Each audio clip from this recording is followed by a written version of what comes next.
NCR का जिक्र आते ही आपके जहन में एक विकसित और हाईटेक क्षेत्र की तस्वीर आती होगी, जो सही भी है। लेकिन इसी एनसीआर का एक इलाका है मेवात। दिल्ली से बिल्कुल सटा हुआ है, लेकिन दिल्ली जितनी चमकदार है उतना ही मटमेला है मेवात। बदहाल है, अस्त व्यस्त है, मुस्लिम बहुल इलाका है।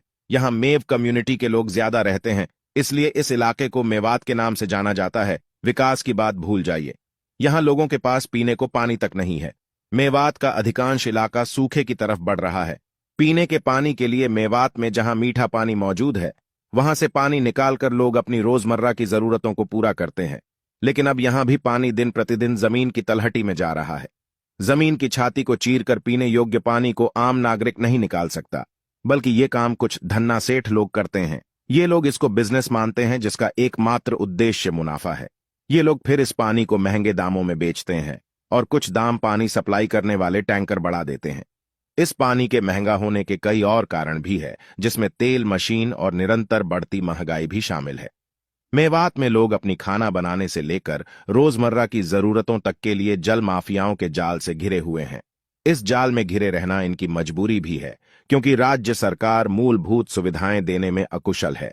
हर घर नल से जल कार्यक्रम की घोषणा केंद्रीय वित्त मंत्री ने वर्ष 2019-20 के बजट में की थी, जिसमें इस जल जीवन मिशन की परिकल्पना ग्रामीण भारत के सभी घरों में वर्ष 2024 तक व्यक्तिगत घरेलू नल कनेक्शन के माध्यम से सुरक्षित और पर्याप्त पेयजल उपलब्ध कराने का लक्ष्य रखा गया था।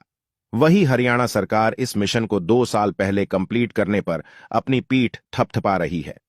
वहीं मेवात के लोग अभी तक पीने के पानी की बाट जोह रहे हैं।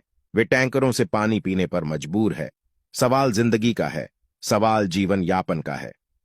सरकारें इस क्षेत्र की समस्याओं को अनदेखा करती रही हैं। वहीं मेवात में जल माफियाओं ने कीमतों को आसमान पर रख रखा है। एक टैंकर पानी के लिए गरीब से लेकर अमीर तक से 1000 से लेकर 2000 रुपए लिए जाते हैं। गरीब इंसान जिसके पास ना भूमि है, न आजीविका के पर्याप्त स्रोत है, कहां से इतना पैसा लाए। बहुत से परिवार बड़ा होने के साथ साथ कई जानवर भी पालते हैं, तो इन्हें महीने में 2 से 3 टैंकर पानी की आवश्यकता पड़ जाती है। हर गांव में ऐसे दर्जनों लोग मिल जाएंगे जिनके पास पानी का टैंक तक नहीं है, जिसमें पानी स्टोर किया जा सके। लोग पीने व खाने के लिए तो मीठे पानी का बंदोबस्त कर लेते हैं, लेकिन इन्हें कपड़े धोने के लिए और जानवरों की प्यास बुझाने के लिए गांव के तालाबों का सहारा लेना पड़ता है। इन तालाबों में गांव का सारा गंदा पानी जाता है, जिन्हें मेवात में जोहड़ कहा जाता है। जोहड़ में कपड़े धोने से शरीर में चर्म रोग फैलने का भी खतरा बराबर बना रहता है, और बहुत से लोग चर्म रोग जैसी परेशान करने वाली बीमारी का शिकार भी हो जाते हैं। फसलों की सिंचाई की बात की जाए तो यहां पर कुछ नहर तो सरकार ने बना दी है, लेकिन फसलों की सिंचाई के लिए इन नहरों और मेवात की किस्मत में लाचारी के सिवाय कुछ नहीं है। राजस्थान से सटे हुए मेवात में पानी की बड़ी समस्या है। यहां की अधिकांश आबादी टुकड़ों में बटी जमीन पर ज्यादा निर्भर करती है। इस भूमि पर फसल उगाने के लिए सिंचाई की कोई खास व्यवस्था नहीं है। लोग जमीन से ही पानी निकालकर फसल उगाते हैं।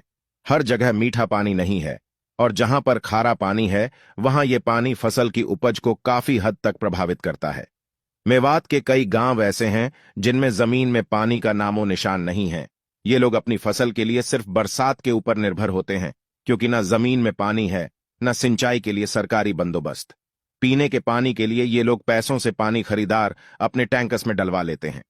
भारतीय संविधान का अनुच्छेद 21 देश के हर नागरिक की जिंदगी व व्यक्तिगत आजादी की बात करता है। इस अनुच्छेद का दायरा बहुत बड़ा है, जिसके अंतर्गत स्वस्थ पानी, शिक्षा के साथ साथ अनेकों अधिकार आते हैं जो इंसानी जीवन को सुगम बनाने के लिए आवश्यक हैं।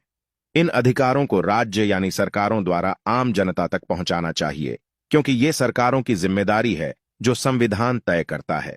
पर अफसोस की बात यह है कि राज्य देश के हर नागरिक को उसके जीवन के लिए इन अधिकारों को देने से वंचित है। सरकार के वादे और दावे भोली भाली जनता के लिए लॉलीपॉप के सिवाय कुछ नहीं है। संविधान के अंदर मौजूद ये अधिकार संविधान नामक किताब तक सीमित है। धरातल पर इन अधिकारों की अभी तक ठीक से कोई तस्वीर भी बन पाई है, क्योंकि सरकारें अपने काम में ईमानदार नहीं हैं। अगर यही सब चलता रहा तो आने वाले वक्त में आम जन को अनेकों समस्याओं का सामना करना पड़ेगा। ये सब हमारे कल्याणकारी राज्य के ऊपर एक बड़ा सवाल तो खड़ा करेगा ही, इसके साथ ये संविधान में मौजूद जिंदगी जीने व स्वस्थ पानी के अधिकार को भी मरा हुआ साबित करेगा। अंतत सरकारों व न्यायालयों से यही उम्मीद की जाती है कि वह अपने हर नागरिक के सकुशल जीवन की जिम्मेदारी ले और संविधान में दिए गए अधिकारों की हकीकी सूरत रेखांकित करे। ऐसे निकाल के खाली पानी से दाना नहीं करा।